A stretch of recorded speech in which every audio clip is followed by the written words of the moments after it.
اسمي دلول غدا السمشوم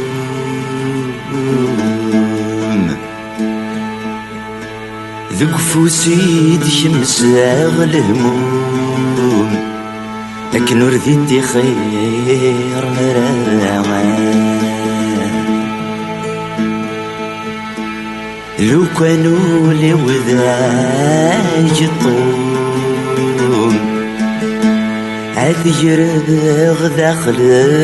الجنون لكن ورثت حسي يصغر يميس الصورة ويجون لابد زد جاب غنون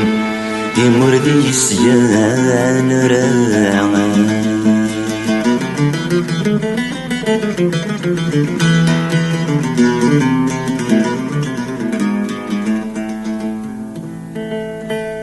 كل خميدي تمزيو خلص غونين وردوغاو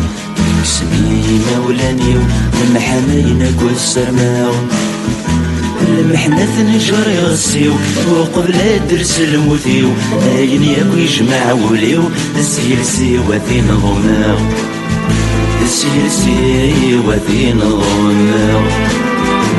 مرسين غاد سنسراو في العيدان بدها غروان الناس غاكون غفراو هاي مولانا عزيزان في ثلاثة مران بداو خاص تمشيك مروهماو ماشي ذو ذمسي روحاو عاد مليل نتوان عاد مليل نتوان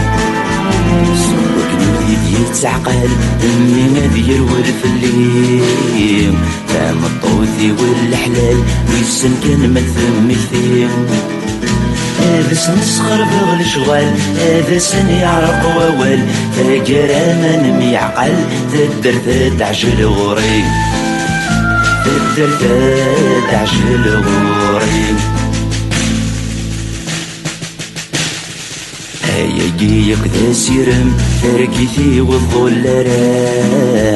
يدليز ذا يسم كيف جاي الحرز الدلوفاو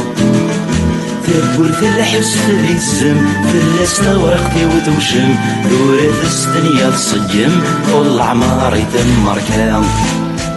طول عماري تمر كام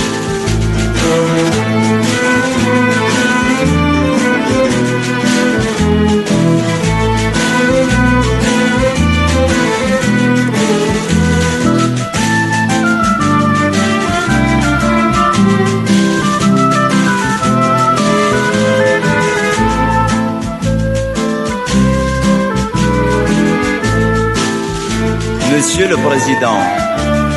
c'est avec un cœur lourd que je m'adresse à vous. Ces quelques phrases d'un condamné étancheront peut-être la soif de certains individus opprimés. Je m'adresse à vous